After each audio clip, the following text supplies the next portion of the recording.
Hello, friends. Welcome to Caesar's Teasers. In today's episode, Audrey Hepburn, the timeless classic actress. Audrey Hepburn, a name that became the embodiment of grace, innocence, and timeless beauty. She was born on May 4, 1929, in Brussels, Belgium. Her father, Joseph Hepburn, was a British banker, and her mother, Ella van Heemstra, a Dutch baroness. Audrey's childhood was shaped by the shadows of war, loneliness, and hunger. During World War II, she lived in the Netherlands under German occupation, where fear and famine became her daily companions. It was in those dark days that she developed the quiet dignity, fragility, and deep empathy that could later define both her art and her soul. After the war, Audrey trained as a ballet dancer, but fate had already written another destiny for her. From London's small theatres to minor film roles, she eventually got the bird's eye, and in 1953, Roman Holiday transformed her into a star. As Princess Anne, she captivated audiences with her freshness and charm, earning an Academy Award and redefining cinematic femininity, gentle yet strong, humble yet radiant. What followed were unforgettable roles: Sabrina, Funny Face, Breakfast at Tiffany's, and My Fair Lady. With her luminous eyes, delicate frame, and effortless poise, she didn't merely act, she glowed. In Givenchy's elegant designs, Audrey was not just a woman on screen, but a living sculpture of grace and refinement. Yet her greatest performance began when the cameras dimmed. As a UNICEF Goodwill Ambassador, she traveled through Africa and Asia holding malnutrition children in her arms, bringing comfort and hope to the forgotten. Her beauty had transformed into compassion, a light that sought to heal. In her final years, she lived quietly in a Swiss village surrounded by nature and peace. On January 20, 1993, Audrey Hepburn passed away, but her spirit never did. She remains even today a symbol of elegance with purpose, of beauty that serves, and of kindness that never fades. Audrey Hepburn's personal life, much like her screen presence, was a tapestry woven with tenderness, heartbreak, and quiet strength. Beneath her serene smile and elegant composure lies a woman who longed deeply for love, stability, and family. Treasure she sought more than fame and glamour. Her first romance began when she met American actor and director Mel Ferrer in the early 1950s. He was charming, refined, and saw Audrey not just as a star but a soul. They married in 1954, the same year Sabrina was released. Together they seemed like a portrait of perfection, Hollywood's golden couple. Yet behind the beauty lay strain.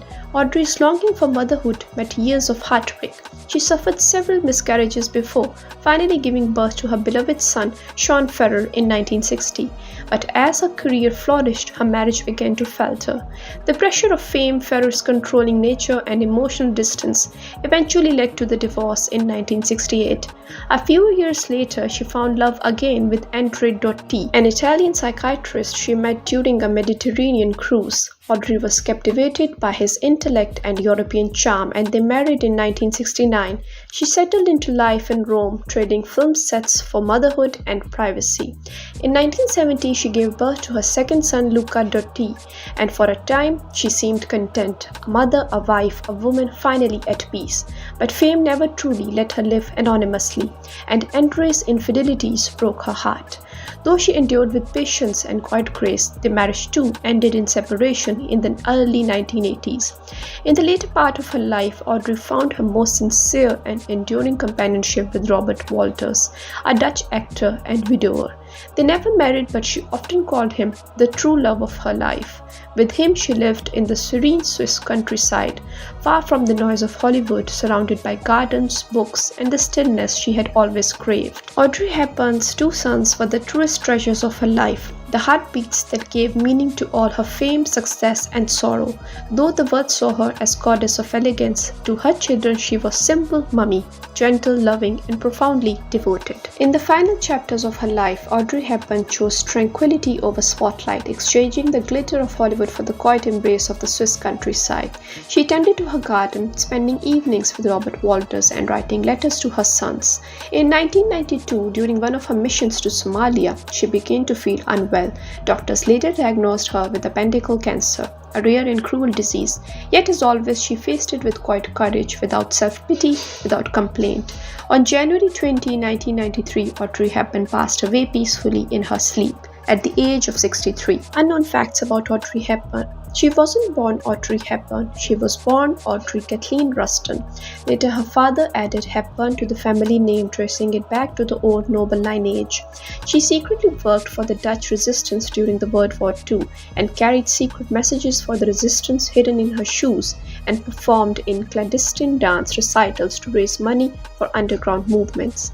She dreamed of being a ballerina, not an actress.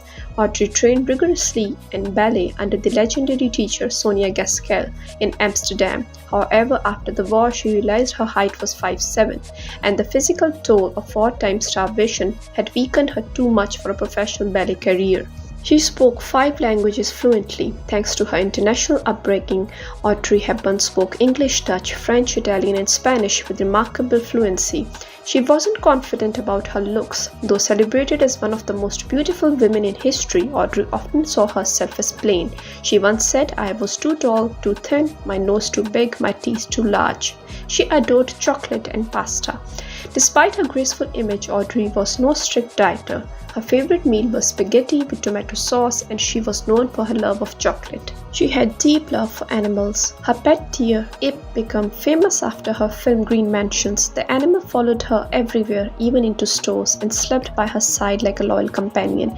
She also had dogs throughout her life, whom she treated as part of her family. She turned down major Hollywood roles. Audrey refused several iconic parts, including Eliza Doolittle in My Fair Lady, originally before later accepting it, and Maria in The Sound of Music. The latter went to Julie Andrews. She preferred roles that aligned with her personality, quiet integrity. She believed simplicity as a philosophy of life. Her final words were filled with gratitude, not fear. Don't forget to like, share, subscribe. Stay tuned for more great biographies only on Caesar's Teasers, and don't forget to hit the bell icon.